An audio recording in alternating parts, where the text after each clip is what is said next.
शुरुआत करेंगे रफ्तार की। बिहार में हार पर महागठबंधन में कला। आरजेडी ने कांग्रेस पार्टी पर हार का ठीकरा कोड़ा। आरजेडी नेता शिवानंद तिवारी ने कहा, चुनाव के वक्त पिकनिक मना रहे थे राहुल गांधी। गांधी जो है प्रियंका जी के साथ जाकर के मैंने शिमला में उनके घर पर पिकनिक मना रहे हैं। इस तरह से पार्टी चलती है क्या? केंद्रीय मंत्री गिरिराज सिंह का ट्वीट, राहुल गांधी को बताया सीरियस पर्यटक राजनेता। केंद्रीय मंत्री स्मृति ईरानी ने भी शिवानंद तिवारी के बयान पर तंज कसा। कहा, जब किसी के लिए राजनीति सिर्फ पैंट शर्ट और पिकनिक वाली होगी तो नतीजा यही होगा। बिहार में आज मुख्यमंत्री पद की शपथ लेंगे नीतीश कुमार। शाम 4:30 बजे राजभवन में शपथ ग्रहण समारोह, सभी तैयारियां पूरी। शपथ ग्रहण का समारोह होगा। कब होगा? शपथ ग्रहण कल। कितने बजे? कल आफ्टरनून। अच्छा, कल आफ्टरनून में।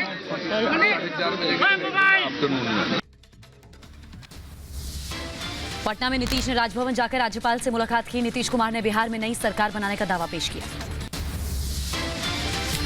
पटना में बिहार के राज्यपाल से मिले राजनाथ सिंह। सुशील मोदी भी रहे मौजूद। डिप्टी सीएम के सवाल पर राजनाथ सिंह बोले, सही वक्त पर सारी जानकारी मिल जाएगी।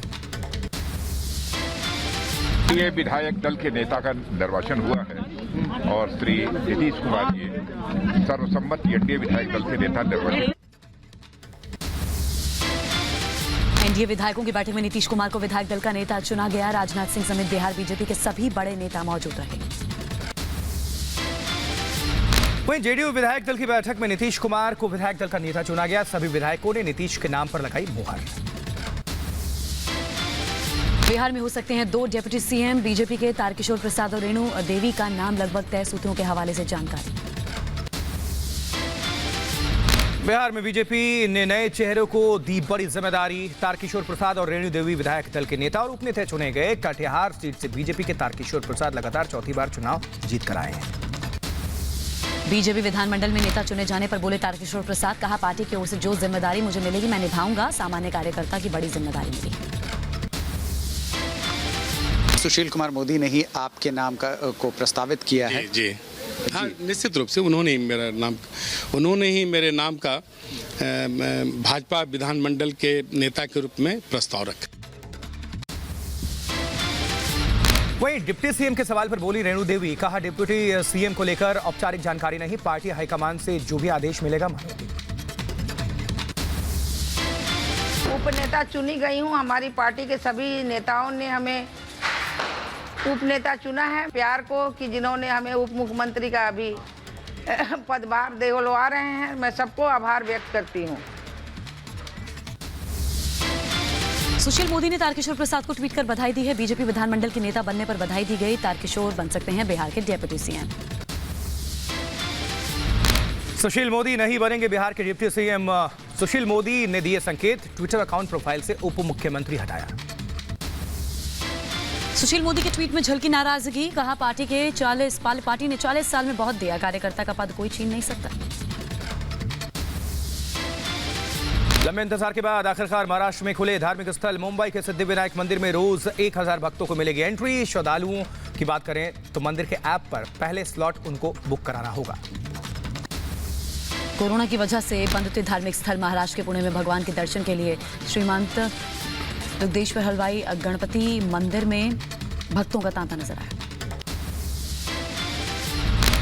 महाराष्ट्र में मंदिर खुलने के साथ उमड़ा भक्तों का सैलाब। नागपुर में गणेश टैंकड़ी मंदिर में बप्पा की आरती में शामिल हुए श्रद्धालु।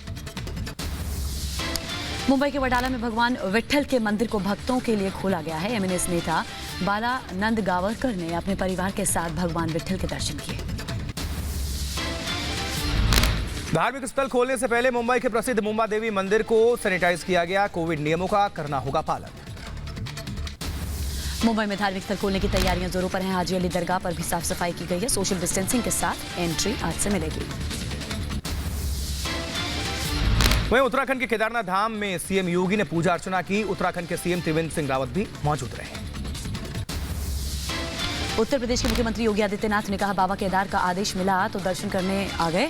आज बद्रीनाथ के भी दर्शन करेंगे योगी। जवानों के बैंड की धुन और परंपरागत ढोल दमाऊ की ढाप के साथ बंद हुए बाबा केदारनाथ की कपाट। मौजूद श्रद्धालु दृश्य देखकर हुए आनंदित, भावुक। पीएम नरेंद्र मोदी आज करेंगे स्टैचू ऑफ पीस का उद्घाटन। जैन आचार्य श्री विजय वल्लभ सुरेश्वर जी की 151वीं जयंती के अवसर पर उद्घाटन करेंगे। पाकिस्तान की तरफ की गई गोलीबारी में शहीद हुए नाइक सतई भूषण रमेश राव को देश ने पूरे सम्मान और नम आंखों के साथ दी श्रद्धांजलि। पीएफआई की अंतर्राष्ट्रीय साजिश बेनकाब हुई। तुर्की के आतंकियों से पीएफआई का कनेक्शन सामने आया। 20 अक्टूबर 2018 को हुई गोपनीय बैठक। अलकायदा के मददगारों से पीएफआई के संबंध। महबूबा के ट्वीट पर शिवसेना सांसद संजय राउत ने तीखी प्रतिक्रिया जाहिर की है। राउत ने कहा, भारत में रहकर ऐसी विचारधारा किसी सूरत में बर्दाश्त नहीं की जाएगी। जम्मू कश्मीर में निकाय चुनाव के लिए बीजेपी प्रभारी बनाए गए वित्त राज्य मंत्री अनुराग ठाकुर। घाटी में 28 नवंबर से शुरू हो रहे हैं डीडीसी चुनाव। बीजेपी ने ग्रेटर हैदराबाद स्थानीय निकाय चुनाव की तैयारियां भी शुरू की। भूपेंद्र यादव को चुनाव प्रभारी बनाया गया। मायावती ने 2022 चुनाव की तैयारियां शुरू कर दी हैं। बहुजन समाज पार्टी में बड़ा फेरबदल। मायावती ने भीम राजभर को यूपी बीएसपी का अध्यक्ष बनाया है। इससे पहले मुनकाद अली इस पद पर थे। गोवा में कांग्रेस को झटका। अल्पसंख्यक कमेटी के अध्यक्ष और प्रवक्ता उरफान मुल्ला ने अपने पद से इस्तीफा दे दिया। सोनिया को लिखी चिट्ठी में पार्टी नेतृत्व पर उठाए सवाल। पालघर में हिंदू संत की भीड़ द्वारा की गई हत्या मामले में सुप्रीम कोर्ट आज सुनवाई करेगा। सुप्रीम कोर्ट की निगरानी में या फिर सीबीआई जांच की याचिका पर सुनवाई। समित ठक्कर मामले में आज मुख्य न्यायाधीश सुप्रीम कोर्ट में करेंगे सुनवाई। उद्धव ठाकरे के खिलाफ ट्वीट करने के कारण हिरासत में है समित ठक्कर। आज राजस्थान के पाली में प्रधानमंत्री मोदी करेंगे विजय वल्लभ सुरेश्वर जी की मूर्ति का अनावरण। शांति के प्रतीक के रूप में स्थापित की गई है मूर्ति। वीडियो कॉन्फ्रेंसिंग के जरिए अनावरण होगा। उधर असम के मुख्यमंत्री सर्बानंद सोनोवाल ने शहीद जवान हरधन राय को दी श्रद्धांजलि। पाकिस्तान की तरफ से की गई गोलीबारी में शहीद हुए थे हरधन राय। भोपाल में बिरसा मुंडा की जयंती पर कार्यक्रम का आयोजन। सीएम शिवराज सिंह चौहान हुए शामिल। शिवराज सिंह चौहान ने बिरसा मुंडा को याद किया। जबकि दिल्ली में छठ पूजा संघर्ष समिति का केजरीवाल सरकार के खिलाफ प्रदर्शन। सार्वजनिक जगहों पर छठ पूजा की अनुमति की मांग। हरियाणा की पहली महिला सांसद और पुडुचेरी के पूर्व उपराज्यपाल चंद्रावती देवी का कोरोना से निधन हुआ। 92 साल की चंद्रावती देवी काफी दिनों से बीमार थी। केरल के वायनाड में लोकल चुनाव का मुद्दा होगा बंदर। बंदरों के आतंक से परेशान है ग्रामीण। वायनाड से सांसद हैं राहुल गांधी। मध्य प्रदेश के झाबुआ में पुलिस के टीआई की करतूत वायरल है। फिल्मी डायलॉग के जरिए लोगों को डरा रहा था पुलिस अधिकारी। झारखंड में सार्वजनिक तौर पर छठ पूजा की इजाजत नहीं। कोरोना के चलते सरकार ने एहतियातन नदियों और तालाबों के किनारे छठ पूजा करने पर पाबंदी लगाई है। महाराष्ट्र में कानून व्यवस्था पर फिर से उठे सवाल। बीड में युवक ने प्रेमिका को जिंदा जलाया। पहले तेजाब फिर पेट्रोल डालकर आग लगा दी। पुलिस ने आरोपी को गिरफ्तार किया। उत्तर प्रदेश के सीतापुर में युवती से छेड़छाड़। विरोध करने पर युवती और युवती के मां को पीटा। दर्जन से अधिक लोगों पर पीटने का आरोप। कानपुर में 6 साल की बच्ची की निर्मम हत्या। घाटमपुर में दोनों आरोपी गिरफ्तार। बच्ची के साथ गलत हरकत करने का आरोप। जबकि कानपुर में बच्ची की हत्या पर मुख्यमंत्री योगी आदित्यनाथ सख्त। मुख्यमंत्री ने कड़ी कार्रवाई के आदेश दिए और साथ ही पीड़ित परिवार को 5 लाख रुपए की आर्थिक मदद के आदेश। यूपी के महोबा में जमीनी विवाद में एक शख्स की हत्या कर दी गई। ताऊ ने फरसे से काटकर भतीजे की हत्या की। भाई पर भी हमला कर जख्मी करने का आरोप है। आरोपी की तलाश में पुलिस जुटी है। उत्तर प्रदेश के सहारनपुर में बीजेपी नेता की फायरिंग का वीडियो वायरल। नितिन गुप्ता ने अपनी लाइसेंसी बंदूक से घर पर छत पर फायरिंग की। बीजेपी ने वीडियो को पुराना बताया है। यूपी के मुरादाबाद में टोल प्लाजा के दफ्तर में घुसी तेज रफ्तार बस। सभी 70 यात्री बाल बाल बचे। दिल्ली के मुजफ्फरपुर जा रही थी बस। विशाखापट्टनम में नेवल डॉकयार्ड के कर्मचारी ने की खुदकुशी। आत्महत्या की वजह साफ नहीं। मौके से नहीं मिला कोई सुसाइड नोट। गुरुग्राम से मेवाती गैंग को ख्यात बदमाश गिरफ्तार। बदमाश बुक्कड़ पर 30 से ज्यादा केस दर्ज। 2018 में दिल्ली के तिमारपुर इलाके में पुलिस पर फायरिंग का भी आरोप है। बर्फ की मोटी चादर से ढका बाबा केदारनाथ का धाम। बर्फबारी के चलते तापमान में दर्ज की गई गिरावट। आग जलाकर ठंड से राहत पाने की कोशिश करते दिखे श्रद्धालु। हिमाचल प्रदेश में लगातार जारी बर्फबारी। घरों से लेकर गाड़ियों पर मोटी परत बर्फ की नजर आई। प्रशासन ने जारी किया येलो अलर्ट। 17 नवंबर तक भारी बरसात और बर्फबारी का अलर्ट। वहीं धर्मशाला में मौसम की पहली बर्फबारी, बर्फ की सफेद चादर से ढकी धौलाधार की पहाड़ियां, बर्फबारी के चलते ठंड में इजाफा। बारिश के बाद दिल्ली एनसीआर वासियों को प्रदूषण के धुएं से मिली राहत। बारिश के चलते दिल्ली में AQI में हुआ सुधार। दिल्ली एनसीआर में शाम को अचानक मौसम ने ली करवट। तेज हवाओं के साथ हुई बारिश से लोगों को प्रदूषण से राहत मिली, साथ ही तापमान में भी गिरावट। राजधानी दिल्ली में एसिड अटैक की खबर से हड़कंप में फायर ब्रिगेड की 50 से ज्यादा कॉल्स की गई हैं फायर ब्रिगेड को। हरियाणा के हिसार में भी मौसम ने करवट बदली। शहर में शाम ओलावृष्टि और बारिश हुई, तापमान गिरने से ठंड बढ़ी। पंजाब के अमृतसर में बदला मौसम का मिजाज। हल्की बरसात से बढ़ी ठंड, हालांकि लोगों को बढ़ते प्रदूषण से राहत जरूर मिली। देश भर में 88,14,000 के पार पहुंचा कोरोना का आंकड़ा और एक दिन में 447 लोगों ने कोरोना की वजह से तोड़ा दम। 24 घंटे में 41,100 नए केसेस सामने आए। दिल्ली में कोरोना का कोहराम जारी। पिछले 24 घंटे में 95 लोगों की जान गई। हालांकि कोरोना मरीजों की संख्या में कमी दर्ज की गई है। सिर्फ 3,235 नए केस सामने आए। दिल्ली में कोरोना के बढ़ते मामलों पर गृह मंत्री अमित शाह ने कहा, राजधानी में RT-PCR टेस्ट को दोगुना किया जाएगा और खतरे वाले इलाकों में मोबाइल टेस्टिंग देने की वैन की तैनाती होगी।